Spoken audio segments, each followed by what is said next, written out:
hell do you think you are? I'm the professor. I was not expecting to see you here. Thought you were, retired. People keep asking if I'm back, and I haven't really had an answer. But now, yeah, I'm thinking I'm back!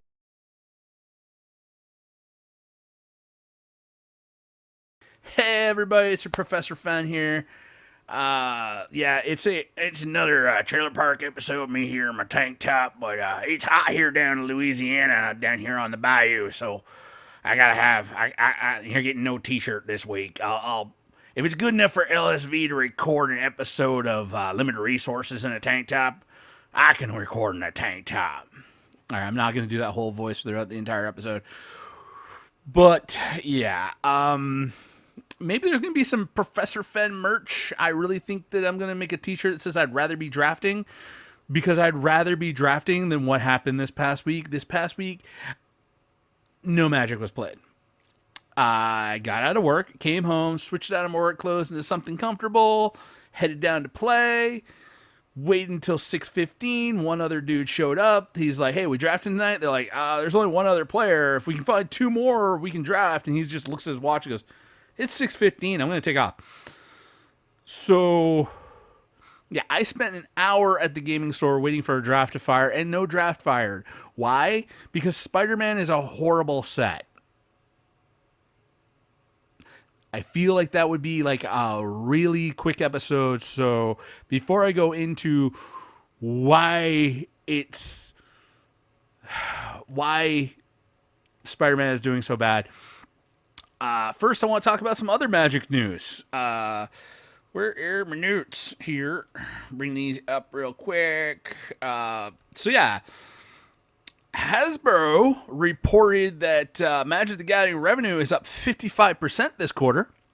They're making a ton of money, which is true, because part of the reason why, like, I come back to draft and I can't draft is because nobody could get Edge of Eternity's product in. Like, Edge of Eternity's product at Save Point, which is one of my two usual go-to places, they were, after pre-release, there was no more Edge of Eternities. They couldn't get their hands on it from their distributor. And even Media Men, who I've been going to recently, the past couple weeks, because it's a lot less having to deal with traffic and everything. I can just get home in my home neighborhood, and I can just even walk to the store and walk back, get my exercise in. It's right there. They can't even get Edge of Eternities in stock.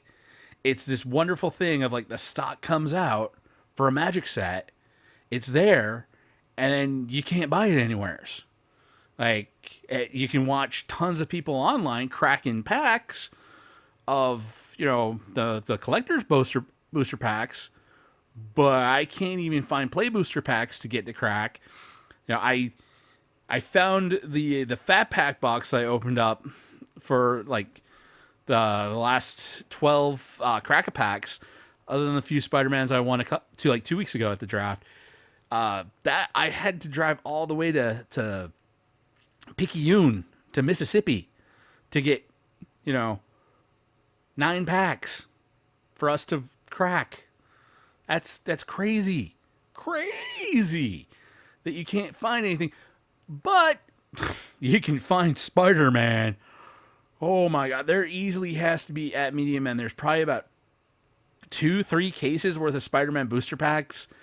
Definitely a bunch of Spider-Man collector's booster boxes. There's still even pre-release kits up on the wall for sale. Spider-Man's coming out of the woodworks, but Edge, some Commander decks, but I've already cracked some of those the two card packs from that give you like 2 cards from the collector's booster pack. I've already cracked 2 of those. I don't need to crack some more, because I certainly don't need to buy more copies of the Commander deck. But I can't even find Edge of Eternity's packs locally to just buy, to be like, I just need some to crack. Because Final Fantasy, you can't find those. You can't find anything of this stuff that's just been selling out like hotcakes and making all this money for Hasbro. I can't get my hands on. And the stuff that nobody wants, well, it's clear what nobody wants, because it's just piles of it sitting there. The shops are, it's just horrible for small shops. It's horrible that apparently I even asked places like, there's probably only like that Spider-Man draft that I got in 2 weeks ago. That was like the first Spider-Man draft that's actually fired since pre-release. Nobody wants to draft Spider-Man, and Spider-Man isn't that bad of a set, but it's weird. It feels like you're not playing. Like, I understand. It feels like you're not playing Magic. It's one of the problems I have with the Universe Beyond stuff. When it's all themed to be something else, it doesn't feel like it. It feels like I'm playing a Spider-Man CCG. And I can understand how, from a flavor perspective, that sucks. I can understand how even Star Wars Unlimited, that game is suffering locally because it's not about what you can get out of the play boosters. It's what you can get out of the Carbonite, their version of collector's packs. What you can get out of a Carbonite pack is like, that's where all the money for all the singles has gone for Star Wars Unlimited. It's all gone into Carbonite packs and the showcases you can get out of those. Even the showcases that I like to hunt on my other channel, on Board Barista Productions, those the value of showcases tanked, and people are like, well, I don't know, I don't want to draft because I've already bought all these Carbonite boosters and I've already got all the cards. I'm not drafting to get my hands on stuff. I've already cracked all this stuff and found all the value and sold it off on eBay or bought stuff from TCG Player. It's just like, it's so weird and strange to me coming back into the game and nobody wants to draft. Like, now I understand, like, when I first came back into Magic, when I was playing at Eagle Hill, yeah, nobody wanted to draft at Eagle. Like, they only did like one Magic tournament a week. It was Friday Night Magic, and it was always standard or extended or whatever popular constructed formats there was. We drafted like the one Friday night after a set got released. That was the one draft night. Like, we do one draft per set, and then we're done. But then Mages and Sages opened up, and not everybody had big, beautiful collections and been playing for forever and had like play sets, everything, and was a high competitive standard player and bought boxes and stuff like that. You had a lot of kids and families with very limited collections, not a lot of disposable income to be able to drop into, cracking a case whenever the set came out. So being able to draft and have that ability, it's not my wallet versus your wallet, it's my skill versus your skill, that really caught on at Mages and Sages. And we would pretty much, it would be 2 Friday Night Magics a week. We'd have one draft. We'd have one standard. If like everybody was there, it was usually because like we're about ready to go to downstate to do a Grand Prix trial on Saturday. So everybody's hanging out at the shop. After we get done standard, we look around and be like, nobody crack your prize packs. Let's all take our prize packs, put them in towards doing a draft, and let's do a draft. And that was amazing. At Comics Plus in Ellsworth before 8 closed, that was always, okay, we're going to do a draft, and then we're going to do standard. Or if people want to do it, we'll do a double draft night. And it was always draft and standard every single Friday night. We'd have at least one draft. And that was awesome. I wasn't getting home. I wasn't getting out of the gaming store until 1 o'clock in the morning on these nights where I do a doubleheader tournament. But the amount of limited in-person got to play was amazing, and I love it. And that's why I'd rather be drafting than playing any other format. It's why I have, well, it's buried under stuff, but I got the cube over here, and why me and my friends would cube draft just about every single week. We'd get together one night a week, and we'd just be like, nobody's working tomorrow? Okay, we're cubing. And when Extreme Gaming opened in my hometown, we would do draft with packs one week, then we'd do cube draft the next, and then we'd have a commander night, and we'd rotate through it. So we'd do at least 2 drafts a month, and sometimes up to 3 drafts a month at the shop, where I'd just be like, bring in the cube on Saturday. We'll do a cube draft in the afternoon. And it was great.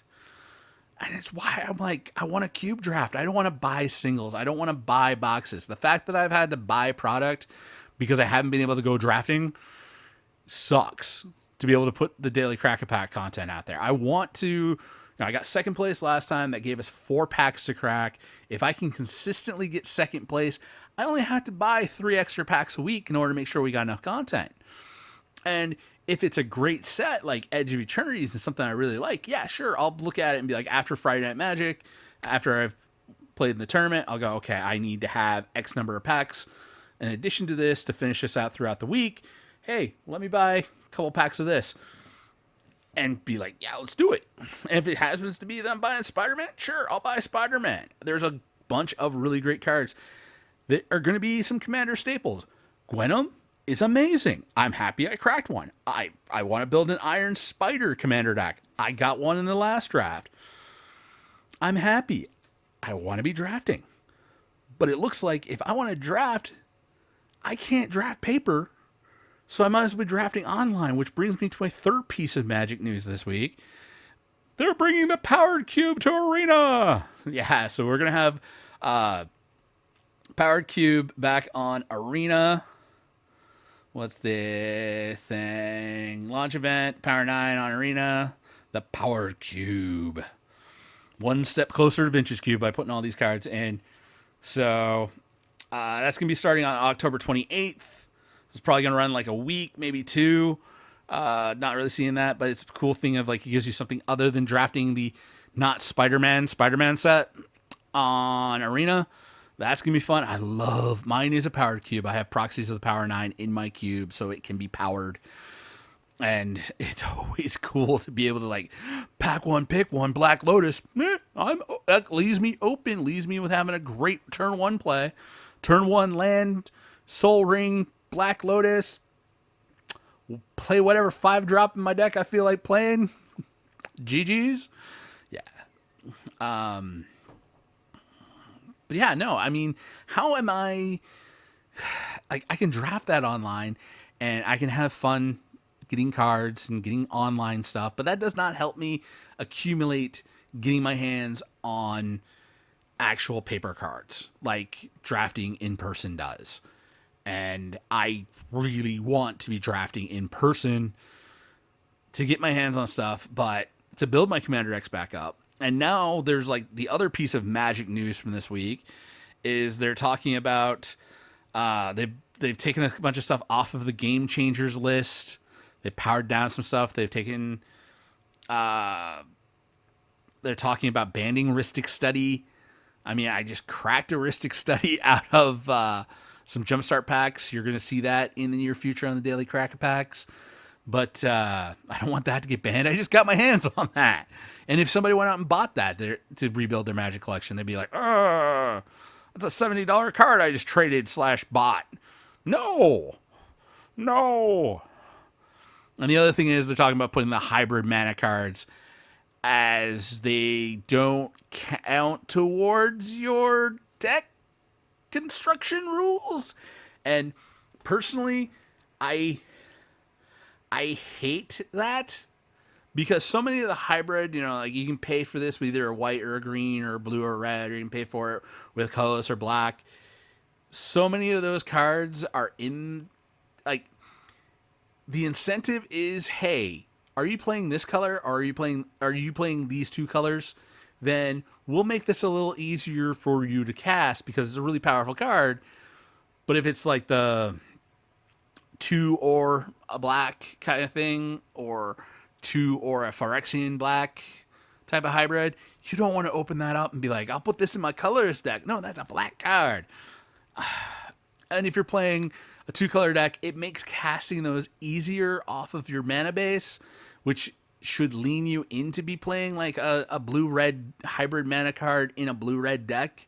It's like, duh, you should be. Because now if you introduce the hybrid ones, could be like, as long as one of your colors matches one of the hybrids, you can play this. Metamorphose becomes like an auto-include in every single red deck because it ends up being a red ramp and card draw spell. Basically it was like the only card in like a classic like blue-red storm deck you couldn't just put into a blue-red Storm Commander deck, and I feel like they're gonna get pushed, and you're probably going to see a lot of these hybrid cards like be in the format. Everybody's gonna complain about them. They'll get moved to game changer status, and people will still complain about them, and then they'll be like, okay, we got to retract this decision. I don't think they should allow the hybrid mana cards to get anywheres near a free pass to be able to play play off-color cards in an off-color deck. That being said, probably if you don't produce the same color mana, if you wanted to actually play an off-color card in a deck, maybe make the card cost 2 mana more. Steal something from Star Wars Unlimited, and hopefully that game ends up picking up some too, because it's not looking good on set 6. It looks like set 6 for Star Wars Unlimited is gonna be as badly received as a set as Spider-Man, and unlike Magic the Gathering, Star Wars Unlimited, I love the game. It's awesome, but so many people are kind of like, I'm going to sit, are kind of like, oh, I might sit this one out, or we're going to order less stuff, because it sucks that's looks like it's going to happen. I know that Fantasy Flight Games has got at least 3 more sets in the pipeline, because I know they had designed up to, when they released, they said they had up to set 9 designed and ready to go. So we're going to see 3 more sets come out, but we need to see that game grow a bit. And Magic is in a very, I feel like it's in a very bad place, because if the set's good, you can't get any to draft with. If it's bad, there's too much of it floating around and nobody wants to crack packs of it. And then nobody wants to draft. And it's just like, and then you got friendly local gaming stores that are dedicating time and space to these games, and people aren't showing up for the events, not putting the money back into the ecosystem, which means it would be like, hey, well, we might have somebody else come in and fill this slot with a different game, or maybe just even a different format. It would be like Commander Night, and I'm not ready to play Commander yet, because I have not really tuned or gotten my decks up to snuff of where I want them to be, because I want them to not just be like pre-con that I just threw a few cards into. I want to change some fundamental like directions I'm going with these decks. But if I can't get the time to I can't get the time to play and crack packs and make trades, and especially because like, yeah, it's like a big wall, and I feel like the coyote that just slammed into it at this point, because it's like, hey, I'm gonna do this, and it's like, yeah, we don't do that anymore. It's like, am I completely old and out of touch, or is it just that right now is not the time to try to be getting in some drafts? So I'm gonna try one more time. I'm gonna go to luckily it's kind of staggered. Media Men does their draft at 6:00. If the Media Men draft doesn't fire, I'm going to pack my bags. I'm going to hop over to Save Point and see if there's something going on over there. And I mean, I like being in my own neighborhood and not having to fight traffic, and also getting done at a relatively decent time and being able to be like, I'm home in just like 10 minutes versus I'm going to be home in like 20 minutes from driving back from the West Bank. And the games went pretty fast at Media Men, so it wasn't like I was going to be here forever, but I feel like I'm going to be probably at Save Point until 11 o'clock and get home about 11:30, and then it's just me ranting and complaining about having to deal with all this stuff. But how is everything going for you guys? Are your local gaming stores drafting Spider-Man? Is draft a viable option in your neck of the woods for building a collection? Let me know in the comment section down below, and I will see you next week. Peace.